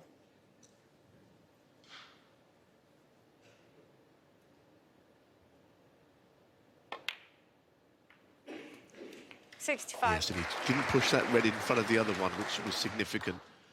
Yes, the frame needs to be won, and he's soon to do that, it would appear. So now, he's not going to miss his next red, and he can really concentrate on something very special. 72.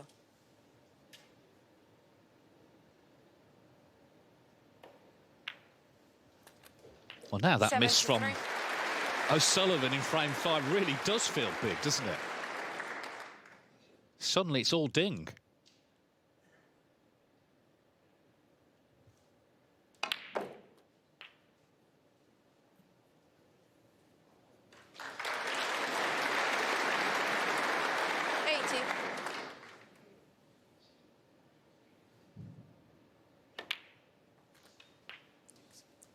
$81. I always say this, in the position of the pink ball, you know, 147, it's almost never on its spot. I think I've seen it, because of course it's never been potted, but it's so close to it. I mean, sometimes it'll be close to it. There's no issues on that score. You know, this, I mean, really is as good a chance as you'll see.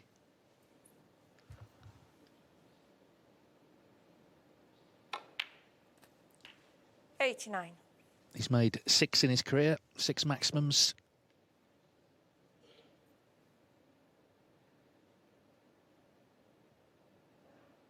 Look at all the faces in the background. Are they going to see something very special here? Well, he's okay on that red, and the crowd realise that. 96. Positionally, on these reds, he's got to be perfect on them. 97. He could play on the red to the left middle. That would ensure that he'd be on the black from it. Or if he plays a different shot, he's got to get it right. And he has got it right.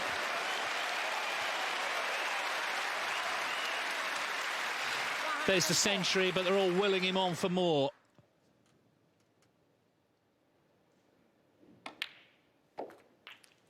$105. This is the crucial shot of the break for me.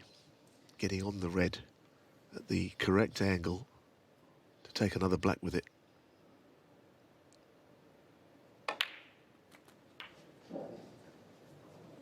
Oh, yes.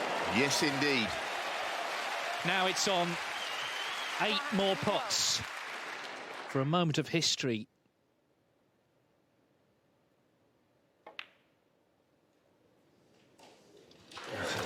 Doesn't want to be straight on this.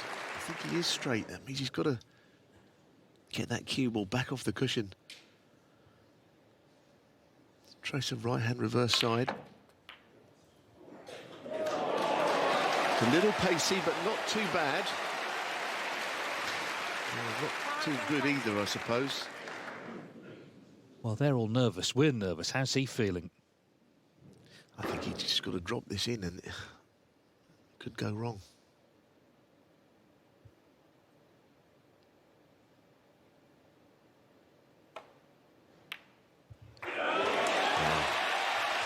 That was very coolly played.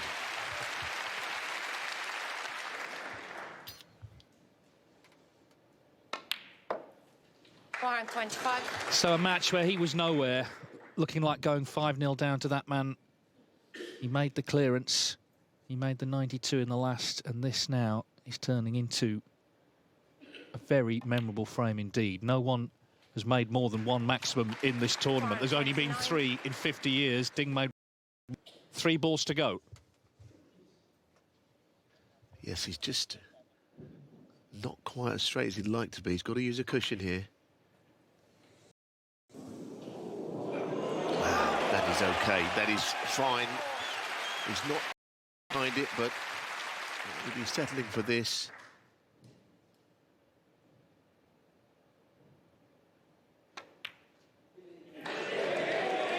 What a moment this is.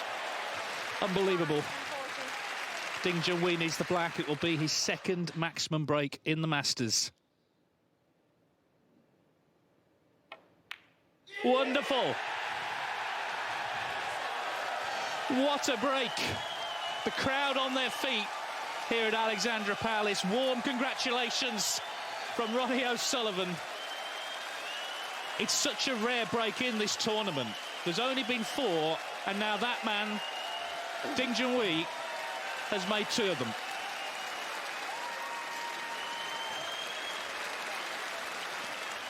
It was Kirk Stevens in 1984, Ding Junhui 2007, Marco Fu 2015, and now he's done it again in 2024.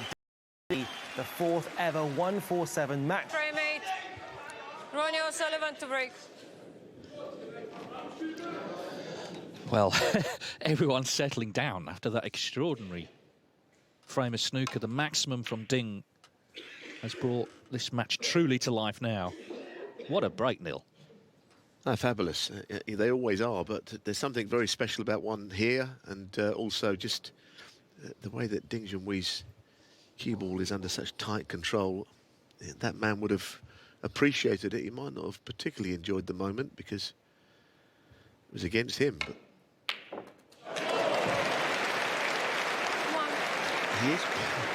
he's almost got Ronnie to thank for this, hasn't he? And that red he missed to go 5-0 was just incredibly easy.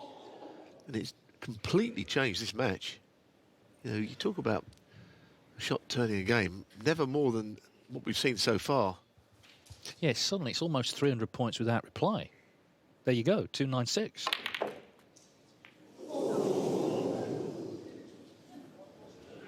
Yeah, and he'll be feeling great. I don't know if he's on a red very easily here, but, you know, the 8. swing of momentum and the confidence, having made that beautiful break,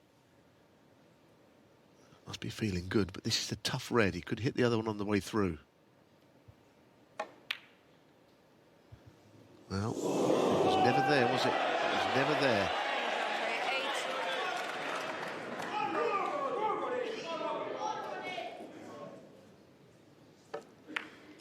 It's living up to the expectations, but we didn't quite see it happening at one point. It looked a complete no race at 4-0, 5-0 approaching.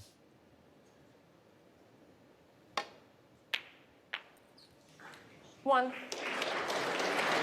What a chance O'Sullivan has. Yes, and you feel that now he will focus. There is some intensity to the match now, which there wasn't at 4-0.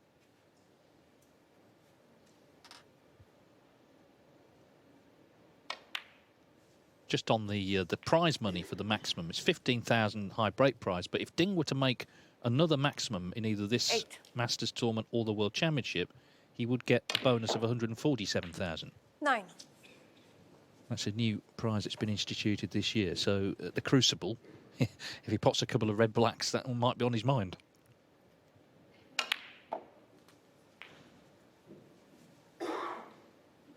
Yes, his fellow Chinese player Zhu Si made one in the UK, so he's in the same position. But of the two, you feel that Ding would be the more likely to double up at some point.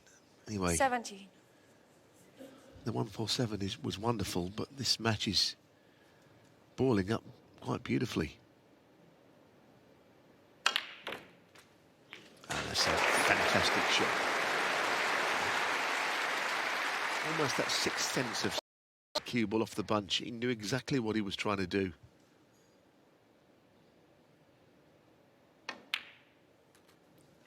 $25.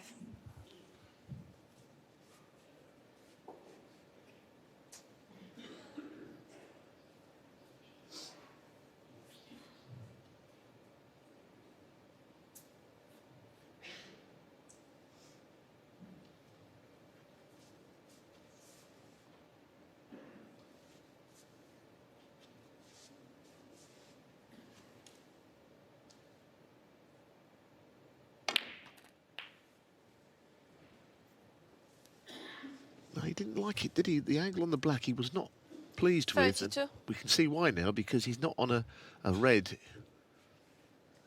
quite in the way he would like. He didn't want to be on this red to right middle. That's all he's got now. But he's recovered well enough.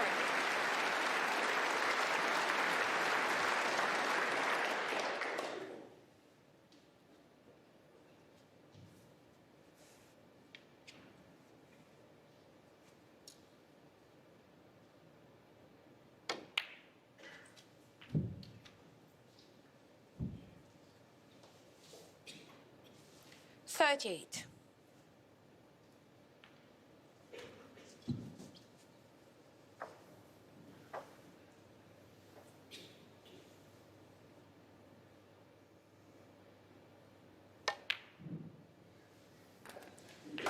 $39.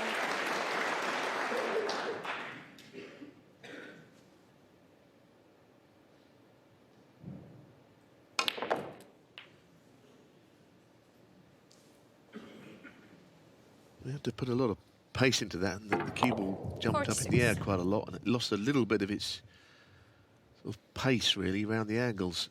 But now all of a sudden the plant has appeared. I don't think Ronnie knew a lot about, because he only came round and had a quick glance at it for the first. Well, his cage has been rattled a little bit as bonding. I mean, and usually he was sort of upstaged us with the maximum, but ultimately it's about winning the match. 55. And if he can take this frame out, as seems likely, he'll be one away from doing exactly that.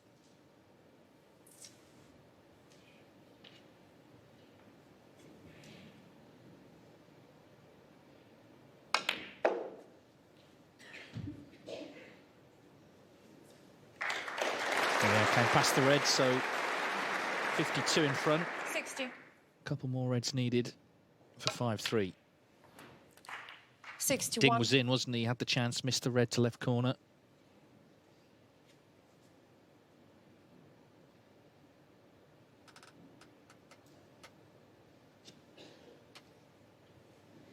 Once again, just having a pause to get the best way of getting from black to red. And again, he kept all his options open by playing across that 68. line. It would have been miraculous not to be on something. So 69. He has responded. He gave himself a good chance. The opening red that he knocked in the plant, he got on the black perfectly, and I suppose all great champions respond 76. to something that's been thrown at them, like we saw with Ding, and Sullivan is doing that. 77. It's turned into a pretty spellbinding game of snooker now. Yeah, I mean, I thought yesterday was enjoyable, but the Masters has come to life for sure with these two. You saw as well the crowd on their feet for that 147. They saw something very special. 85. And now they're seeing this man doing what he does best as well. Responding here when the question was asked. Of course, he made a century in frame 4. 92. 93. This black, he's made another one. Ding had the chance early on in the frame, but Ronnie O'Sullivan has pounced with a second century. 100.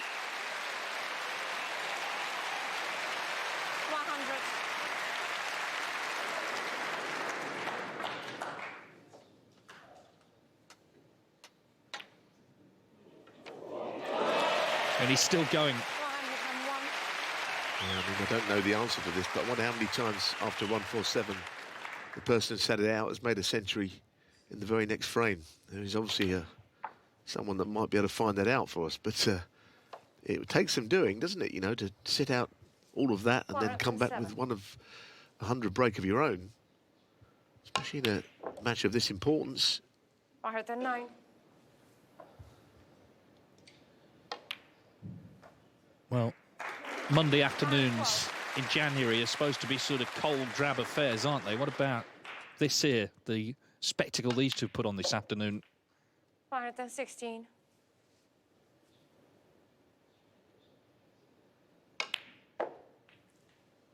$121. We saw O'Sullivan congratulate, genuine warmth from him, congratulate Ding, but now it's all business again. He's taken full advantage of this chance. It's going to leave the black where it is. 127 from the rocket. So Ding made the maximum, but O'Sullivan's made his move to the line. He leads 5-3. Well, everyone just catching their breath after another brilliant frame of snooker. 127. O'Sullivan didn't even bother with the black. Main thing is he nailed the frame, and he's one away now from the quarterfinals of the Masters once again. It will be a 25th time, so Ding needs to win the last 3.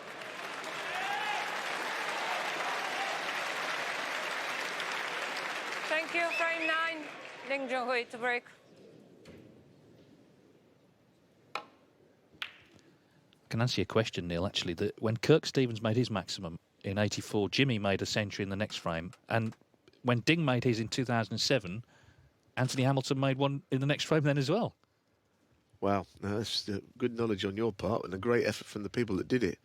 Keep I quiet wonder now, if it please. has happened a few other times as well, but it would be rare, wouldn't it? Oh, that is a stunning long pot, that really is. That's as good as he's hit all day. Yeah, he's managed to raise his own level, actually. He was playing at a good level earlier, but now feels he's had to go up one, and he has.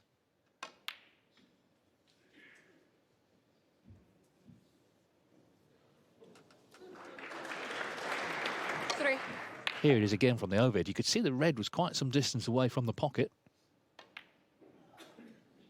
4.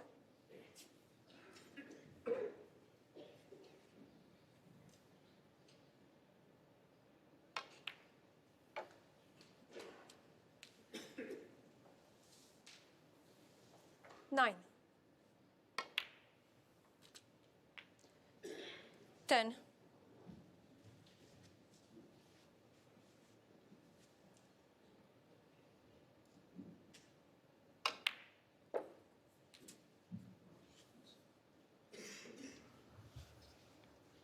Well, I think on balance, you take away what's happened in the last 45 minutes, which has been some pretty mesmerising moments, including the initial miss and then what Ding has thrown at O'Sullivan.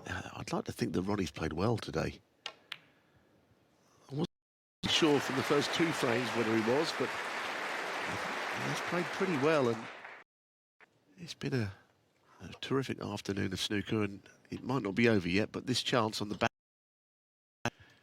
I wonder how deep he might take this opportunity into winning the match. The next shot from black to reds could be a big one. 26. might play on the loose one, or he might try and calendar the right hand red. I think he's going hard into the bunch anyway. Playing on that loose one, has he gone too far?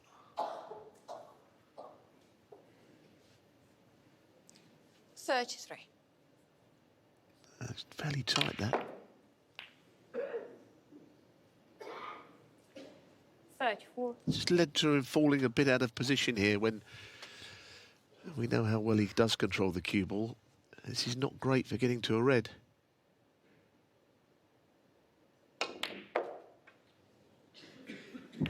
Those bold colours are always in the way. So back on the long queuing shots here. A real test of this cue action.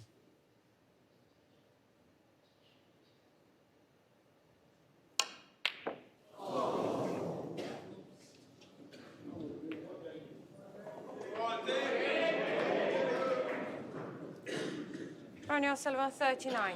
For once, he didn't hit it so well, that one.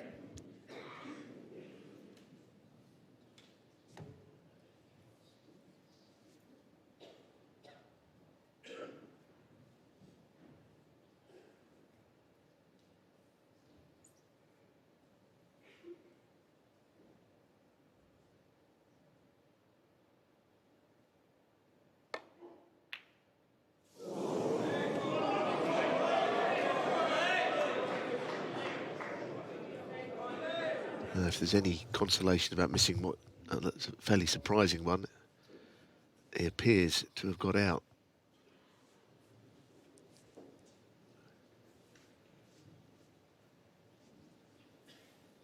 Maybe into half a pocket this red. It's tough though.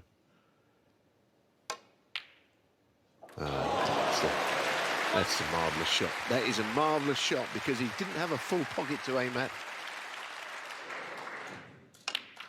I actually think that's as good as we've seen for a long time, that last shot. It's only half a pocket. 8.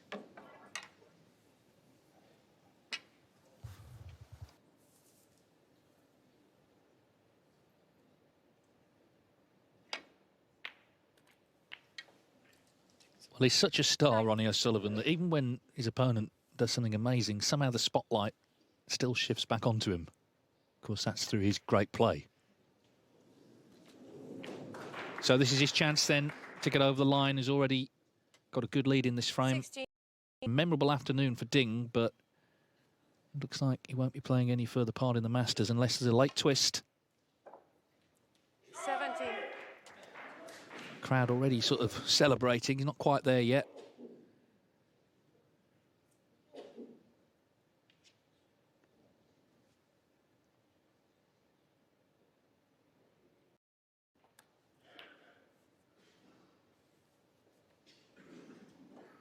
But another red and a black 20. should see him home.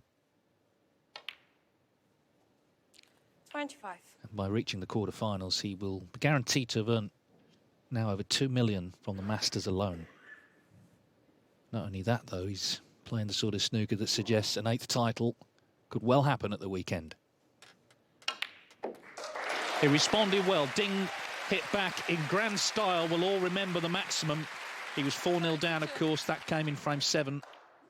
He's had chances early on in 33. the next 2 as well, but O'Sullivan is going to get the job done now to complete a thoroughly entertaining afternoon.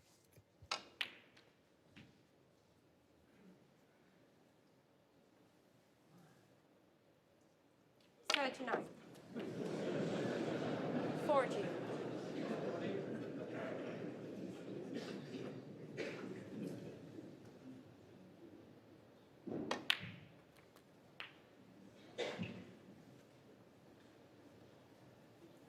$47. Yeah, it was a slightly slow burning match, wasn't it? Just the early exchanges, all the expectation. Ding did not play well in the first 2 or 3 frames. Ronnie was just picking up the pieces a little bit, and then it's gone up quite a few notches since then. 53.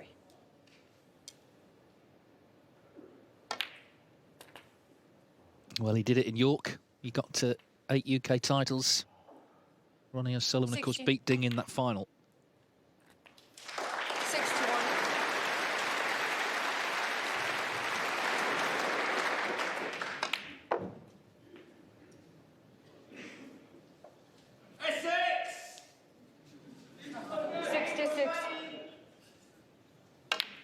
really, again, dashed for the line, as he did in that final 16. from 7 each. His average shot time in the match, only 15 seconds. Yeah, that's the 17. remarkable thing, isn't it? You know, Ronnie O'Sullivan, his age now, 48 years of age, it's amazing that he can still play with that sort of speed. A lot of it is to 75. do with his positional skill, but a lot of it is because he's a quick thinker. It's a pretty lethal combination.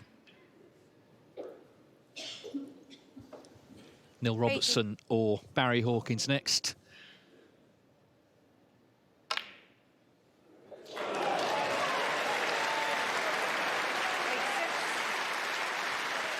As ever, he finishes off in style. What an afternoon of snooker. And for the 25th time, Ronnie O'Sullivan reaches the quarterfinals of the Masters. We'll all remember Ding's wonderful maximum break. But in the end, it's the world #1 who progresses, a winner, 6-3.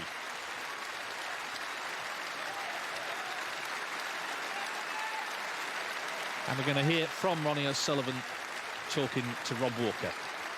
Ronnie, a standing ovation from the crowd for an outstanding afternoon from both you and Ding. What a privilege for all of us to witness that match.